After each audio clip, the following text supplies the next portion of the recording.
हमारी आज की कहानी है निकम्मा। देखिए बाबूजी, अब हमारा एक साथ रहना मुश्किल लगता है। अरे दो कमाएं और तीसरा बैठकर खाए, यह कहाँ का न्याय है। मैं तो यही कहूँगी कि आप बंटवारा कर दें। शायद छोटे देवर जी के माथे पर जिम्मेदारियाँ आए तो सही राह भी पकड़ लें।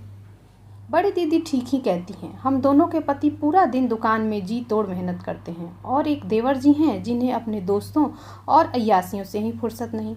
अरे भला हम कब तक इन सब का भार उठाएंगे। इस तरह से छोटी बहू ने भी बड़ी बहू की बातों का समर्थन किया। दोनों के पति भी सर झुकाकर चुपचाप खड़े हो अपनी पत्नियों की बातों का मूक समर्थन कर रहे थे। ठीक है, मैं देखता हूँ, कहकर सेठ गिरधारी लाल ने यह पारिवारिक बैठक बर्खास्त की। गिरधारी लाल जी के परिवार में उनके 3 बेटे, बहुएं और उनके बच्चे थे।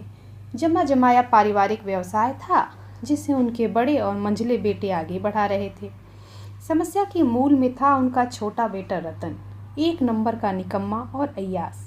अच्छे अच्छे कपड़े पहनना, अच्छा खाना और दोस्तों के साथ सारा दिन आवारागर्दी करना, यही उसका व्यवहार था। जब तक सेठ जी व्यापार संभालते थे तब तक उसके यह शौक भी आराम से पूरा हुए करते थे। असल में रतन केवल साल भर का था तभी उसकी माँ चल बसी, इसलिए सेठ जी का उस पर विशेष लगाव था। उसने जिस चीज़ पर हाथ रखा उसकी इच्छा पूरी हो गई और इसी लाड़ प्यार में वह कब हाथ से निकल गया है पता ही नहीं चला। लेकिन अब व्यापार की कमान भाइयों के हाथों में आ गई थी तो उन्हें उसके ये शौक भारी लगने लगे। भाभियों ने भी उसे ताने देने शुरू कर दिए थे, लेकिन वह तो जैसे अपने कान बंद करके अपनी ही धुन में रहता और इन सब का खामियाजा भुगतती उसकी बेचारी पत्नी। पूरे दिन बेचारी घर में नौकरानियों की तरह काम करती और जेठानियों की धौंस भी सहती। उसने अपने पति को कई बार समझाया कि कोई काम धंधा कर लो, नहीं तो दुकान में बड़े भाइयों की मदद ही कर दो, लेकिन कोई असर नहीं। एक बार रतन ने पिताजी से 50,000 रुपयों की मांग की कि वह दूसरे शहर नौकरी करने जा रहा है।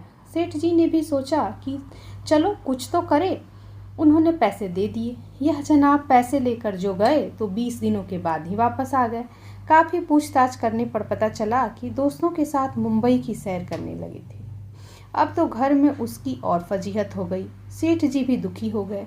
इस तरह से सभी लोग अब उसकी ओर से निराश हो गए थे।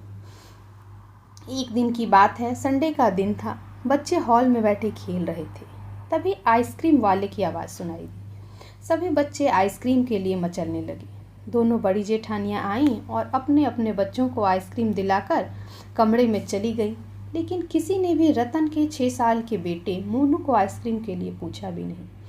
और बच्चे तो ऊपर से बच्चे ही ठहरे। वे उसे दिखा दिखा कर आइसक्रीम खाने लगे। मोनू भी आइसक्रीम के लिए मचल रहा था। उसकी माँ ने उसे समझाने की बड़ी कोशिश की, बेटा आइसक्रीम खाने से तेरा गला खराब हो जाएगा, बुखार आ जाएगा। अच्छा कोई नहीं, अभी आइसक्रीम वाला चला गया है, मैं बाजार से तेरे लिए अच्छी वाली आइसक्रीम मंगा दूंगी, तू तो मेरा राजा बेटा है।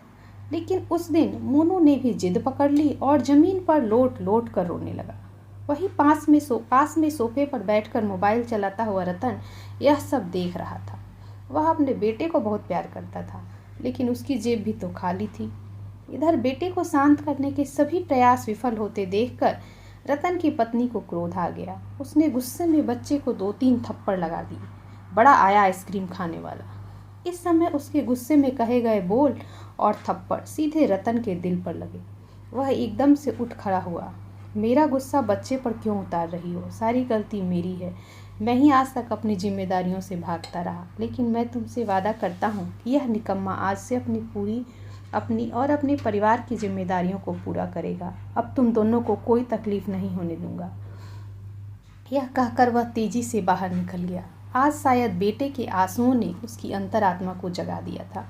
Thanks for watching and please like, share and subscribe to our channel.